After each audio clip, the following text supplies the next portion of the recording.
ಸಂಖ್ಯಾಕಾಂಡ ಅಧ್ಯಾಯ 35. ಲೇವಿಯರಿಗೆ ಕೊಡಲಾದ ಊರುಗಳು. ಜೋರ್ಡಾನ್ ನದಿಯ ತೀರದಲ್ಲಿ ಜೆರಿಕೋ ನಗರದ ಹತ್ತಿರವಿರುವ ಮೋವಾಬ್ಯರ ಮೈದಾನದಲ್ಲಿ ಸರ್ವೇಶ್ವರ ಸ್ವಾಮಿ ಮೋಶೆಗೆ ಹೇಳಿದ್ದೇನೆಂದರೆ, ಇಸ್ರಾಯೇಲರು ತಾವು ಹೊಂದುವ ಸ್ವತ್ತಿನಲ್ಲಿ ಕೆಲವು ಊರುಗಳನ್ನು ಹಾಗೂ ಆ ಊರಿನ ಸುತ್ತಲಿನ ಭೂಮಿಯನ್ನು ಲೇವಿಯರಿಗೆ ನಿವಾಸಕ್ಕಾಗಿ ಕೊಡಬೇಕೆಂದು ಅವರಿಗೆ ಆಜ್ಞಾಪಿಸು. ಆ ಊರುಗಳು ಲೇವಿಯರ ನಿವಾಸಕ್ಕೆ ಆಗುವವು. ಅವುಗಳ ಸುತ್ತಲಿನ ಭೂಮಿಗಳು ಅವರ ದನ ಕುರಿ ಪ್ರಾಣಿ ಪಶುಗಳ ಪ್ರಯೋಜನಕ್ಕಾಗುವುದು. ಲೇವಿಯರಿಗೆ ನೀವು ಕೊಡುವ ಊರುಗಳ ಸುತ್ತಲಿನ ಭೂಮಿ ಊರಿನ ಗೋಡೆಯಿಂದ 4 ಕಡೆಗೂ 1000 ಮೊಳದಷ್ಟು ವಿಸ್ತಾರವಾಗಿರಲಿ. ಊರಿನ ಹೊರಗಡೆ 4 ದಿಕ್ಕುಗಳಲ್ಲೂ 2,200 ಮೊಳಗಳಷ್ಟು ದೂರದಲ್ಲಿ ಎಲ್ಲೆಗಳನ್ನು ಗೊತ್ತು ಮಾಡಬೇಕು. ಆ ಭೂಮಿಯ ನಡುವೆ ಊರಿರಬೇಕು.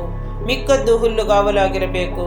ಮನುಷ್ಯ ಹತ್ಯೆ ಮಾಡಿದವರು ಆಶ್ರಯಕ್ಕಾಗಿ ಓಡಿಹೋಗಲು ನೀವು ನೇಮಿಸುವ 6 ಆಶ್ರಯ ನಗರಗಳಲ್ಲೂ, ಬೇರೆ 42 ಪಟ್ಟಣಗಳಲ್ಲೂ, ಹೀಗೆ 48 ಊರುಗಳಲ್ಲೂ ಇವುಗಳ ಸುತ್ತಲಿನ ಭೂಮಿಯನ್ನು ಲೇವಿಯರಿಗೆ ಕೊಡಬೇಕು.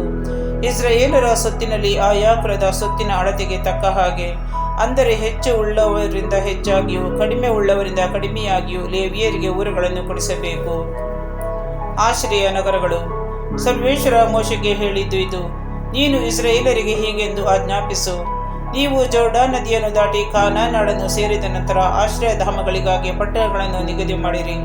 ಕೈತಪ್ಪಿ ಮತ್ತೊಬ್ಬನನ್ನು ಕೊಂದವನು ಅವುಗಳಲ್ಲಿ ಒಂದಕ್ಕೆ ಓಡಿಹೋಗಿ ಸುರಕ್ಷಿತನಾಗಿರಬಹುದು.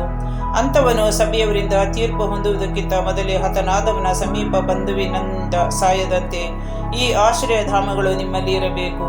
ಹೀಗೆ ಆಶ್ರಯಧಾಮಗಳಾಗಿರಲು ಜೋರ್ಡಾನ್ ನದಿಯ ಈಚೆ ಕಡೆ 3, ಕಾನಾನ್ ನಾಡಿನಲ್ಲಿ 3, ಹೀಗೆ 6 ಪಟ್ಟಣಗಳನ್ನು ನಿಗದಿ ಮಾಡಬೇಕು.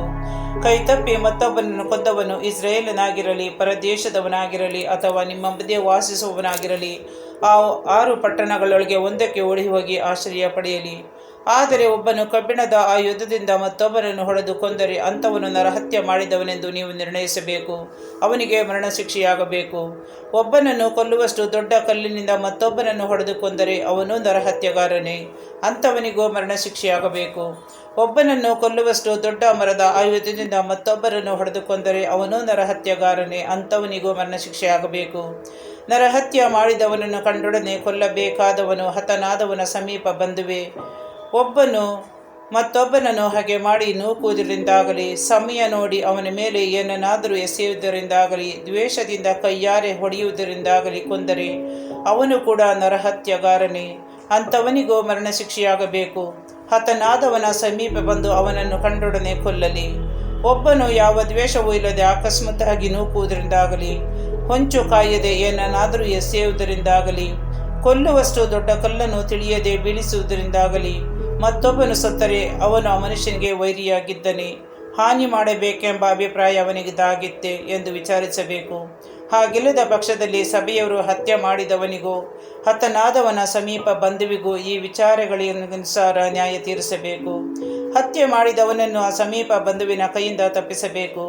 ಅವನು ಓಡಿ ಹೋಗಿದ್ದ ಆಶ್ರಯ ನಗರಕ್ಕೆ ತಿರುಗಿ ಸೇರಿಸಬೇಕು. ಪಟ್ಟಾಭಿಷೇಕ ಹೊಂದಿದ ಮಹಾಯಾಜಕನು ಜೀವದಿಂದಿರುವ ತನಕ ಅವನು ಆ ಪಟ್ಟಣದಲ್ಲೇ ವಾಸಿಸಬೇಕು. ಆ ಹತ್ಯೆ ಮಾಡಿದವನು ಎಂದಾದರೂ ತಾನು ಓಡಿ ಹೋಗಿದ್ದ ಆಶ್ರಯ ನಗರದ ಮೇರೆಗೆ ಹೊರಗೆ ಹೋಗಿದ್ದು ಹತನಾದವನ ಸಮೀಪ ಬಂದು ಅವನನ್ನು ಕಂಡು ಕೊಂದು ಹಾಕಿದರೆ ಕೊಲೆ ಪಾತಕವಾಗುವುದಿಲ್ಲ.